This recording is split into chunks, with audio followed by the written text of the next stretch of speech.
Yo, what up, y'all? Welcome back to Ranger Artist 1983, and we are back with another banger. So this time it's all about MK2's box office performances so far.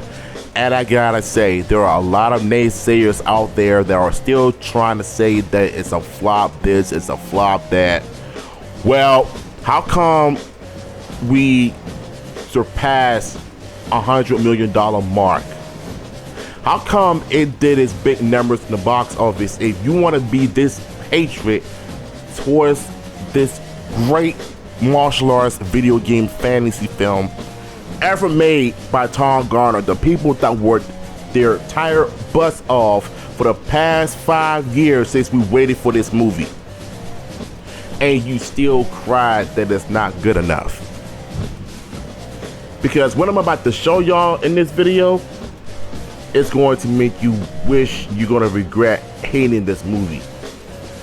Because I know you're gonna probably hate it still, but that's the toxicity in y'all. So check this out.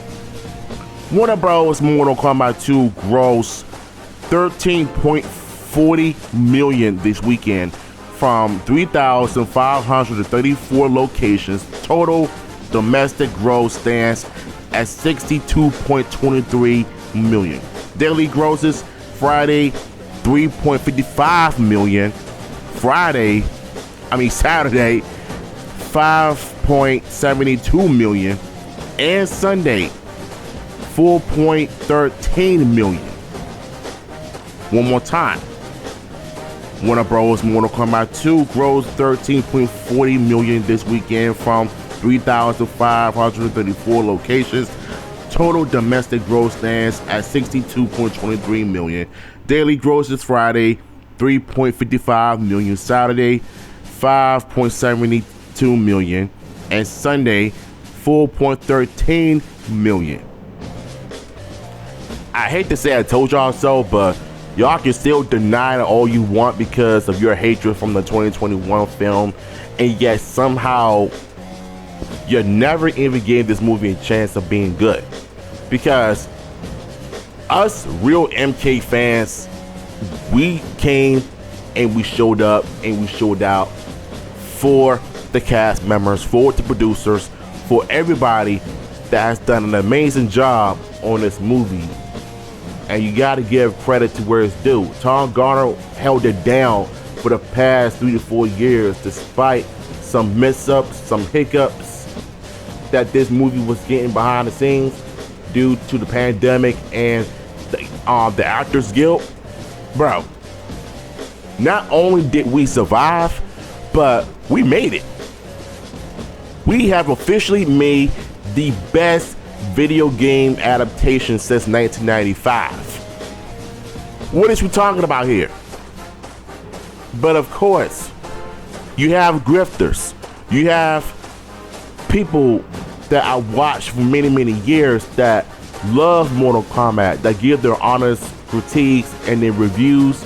But some of those reviews, I call them bluff, because I feel like you claim that you played a few of the games, but you don't really know the lore of the Mortal Kombat franchise. And I'm not calling no names or anything, because I was just watching a review earlier, and they clearly hate this movie, so why they give it a C? Even though C is a passing grade, but I felt like some of those points made no sense because of the coloring that they complained about. Johnny Cage's performances being the older version of the character, and I just don't understand these critics on YouTube. They say they love one thing and then they hate on the best parts about this movie. I saw one critic that say that they hated Katana's weakest points in the movie and the writing, which I found nothing wrong with the story. How many times I hear these critiques about the freaking story? Who cares? Who cares about how the story was written? It's a direct copy and paste from the freaking games. Y'all say the same thing every single time I look at the review on YouTube. It's always something about the story being wrong, how bad the movie was written. German Slater should have never written the movie ever again.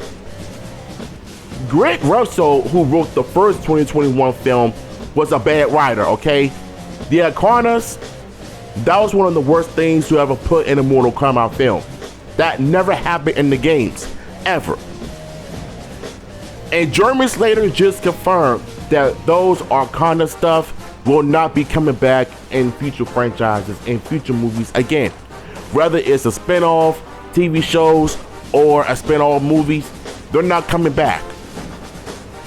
So you gotta at least be a little grateful. But these toxic fans and critics don't know ish about anything that is good. They just want to be miserable because they hate the 2021 film, because they realize that this movie is going to tank in the box office in a good way. So all we got now is Japan. You know what I'm saying? So Japan is one of those countries that is very heavy on the Michael Jackson and the Mortal Kombat franchise. So we know Japan is going to kill it with the Michael biopic. And that's really saying something. So for me, all we need now is $150 million mark from Japan.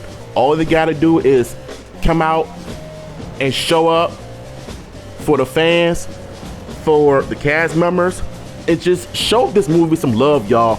Go see the Mortal Kombat 2 film. It's one of the best films I've ever seen, and it's one of those best video game adaptations they've ever done since Mortal Kombat 95. If you play the games, I think you would know. And if the critics have played the games, they would know also. But it seems like they didn't. Okay?